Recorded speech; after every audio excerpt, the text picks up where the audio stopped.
Donald Trump's chief trade advisor, Peter Navarro, will be trying to fall asleep tonight wondering if he will serve as many days in the second Trump administration as he served in federal prison for lying for Donald Trump. Peter Navarro, you might recall, tried to get away with the lie that he did not have to respond to a congressional subpoena from the January 6th committee because he was protected by executive privilege. That was a lie. And at his trial in federal court in Washington, D.C., that lie got him convicted of contempt of Congress and sentenced to federal prison, where he served 120 days. Peter Navarro was a private citizen when he was claiming an executive privilege that did not exist. Peter Navarro now needs 42 more days in the Trump administration to match his 120 days in prison. And right now, Elon Musk is saying everything he can publicly say to get Peter Navarro fired immediately. Every day of Peter Navarro's life is now worse than the day before. Yesterday, Elon Musk's criticism of Peter Navarro was muted compared to today, when Musk's opening line of attack against Donald Trump's chief trade advisor was, "Navarro is truly a moron." When Donald Trump read that, even Donald Trump is capable of seeing how easily the name Trump could be substituted for the name Navarro in that tweet. And if Peter Navarro is truly a moron, what do you call the person who follows Peter Navarro's advice? Donald Trump has called Elon Musk a genius, and now, according to the Trump formulation, a genius has called Donald Trump's chief trade advisor a moron, and Donald Trump has chosen the side of the accused moron over the Trump-proclaimed genius. So what does that make Donald Trump?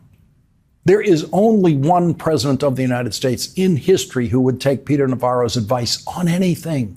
There's only one president of any country in the world today who would take Peter Navarro's advice on anything. And Donald Trump's personal genius has called Peter Navarro a moron.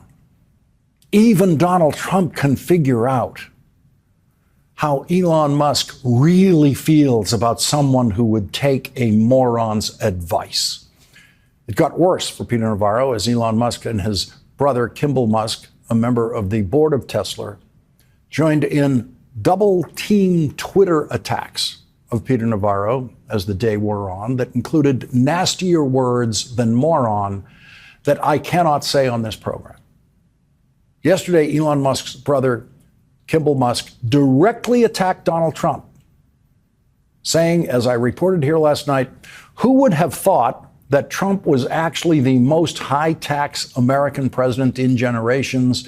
Through his tariff strategy, Trump has implemented a structural permanent tax on the American consumer. Elon Musk's brother is a wholly owned subsidiary of Elon Musk, and as a board member of Tesla, can be fairly assumed to never say a word publicly that Elon Musk doesn't approve of. And so tonight, Donald Trump is just one Musk away from being directly attacked by the richest person in the world for creating the biggest tax increase in American history all by himself. And so, as Donald Trump rests his weary head on his pillow tonight, with his hair in whatever protective device he uses for sleeping, he has to wonder, when will Elon Musk turn on me? Donald Trump knows Elon Musk is not a patient person. Elon Musk has personally lost more money to the Trump tariffs than any other person in the world. In the first hour of the stock market's opening today, another day when Elon Musk lost more money, Elon Musk tweeted, "Navarro is dumber than a sack of bricks." And then during the afternoon session, when the stock market was sinking badly and Elon Musk was losing even more money once again today, Elon Musk tweeted, "I'd like to apologize to Bricks for calling Peter Navarro dumber than a sack of bricks. That was so unfair to Bricks." To which Kimball Musk immediately jumped in with, "A moment of silence, please, for all the bricks that have been unfairly maligned when being compared to Navarro." So, if Peter Navarro is dumber than a sack of bricks. That makes Donald Trump dumber than a sack of what exactly, according to Elon Musk? We might be days or weeks away from finding out how Elon Musk will publicly complete the sentence, Donald Trump is dumber than a sack of blank. And so Donald Trump is desperately worried tonight. He is desperately worried about the crashing stock market, which has lost $6 trillion in value, thanks entirely and exclusively to Donald Trump, following the advice of a person called a moron by a person Donald Trump describes as a genius. And now Donald Trump is worried that the person he thinks is a genius is going to be calling him a moron any day now. And Donald Trump is worried that he will then lose access to the unlimited amount of political money the richest person in the world has been willing to give Donald Trump and willing to use in Republican politics to threaten Republicans to stay in line with Donald Trump. Elon Musk's money is the single most important new element in Donald Trump's ability to continue to hold on to Republicans' public loyalty.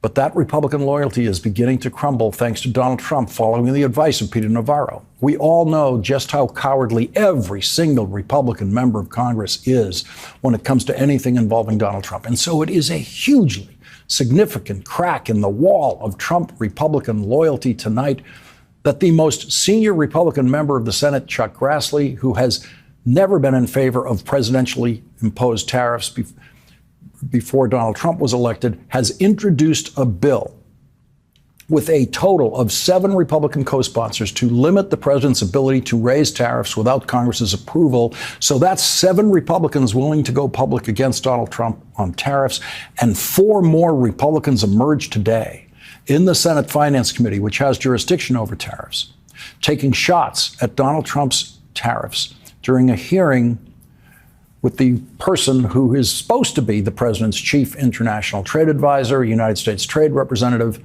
Jamieson Greer. Here is a sample, just a sample, of what Republican senators were brave enough to say today about the Trump tariffs. If the purpose is to stall on negotiations in order to keep tariffs high for the sole purpose of feeding the U.S. Treasury, I oppose that. Who pays these high tariffs? In the short, medium term, it will be the consumer. It will be the consumer. And so I'm worried about the inflationary effect. I'm worried if there is a trade war, that we're going to have markets shutting down for American farmers, ranchers, and manufacturers. And I hope you and the president are very sensitive about companies potentially going bankrupt by these actions. Again, we want fair trade, but I hope you recognize, tariffs are double-edged sword. I would argue a somewhat blunt instrument. This is creating some anxiety, this current tariff posture among some of my constituents. In Indiana, rural communities and export-driven manufacturers oftentimes feel the consequences, and they feel the consequences first. Some in Oklahoma, they're asking me about exclusions and exceptions and how this is going to be handled to say, we can't buy it in America. This is the only place that's actually manufacturing it. I'll also hear from my producers that the mean tariff being selected to apply to a country may not account that for rice, for example, the tariff is much higher for that particular product, and that it is not adequate to address that which is taking place. I'm assuming this all got gamed out because it's a novel approach. It needed to be thought out. Whose throat do I get to choke if this proves to be wrong?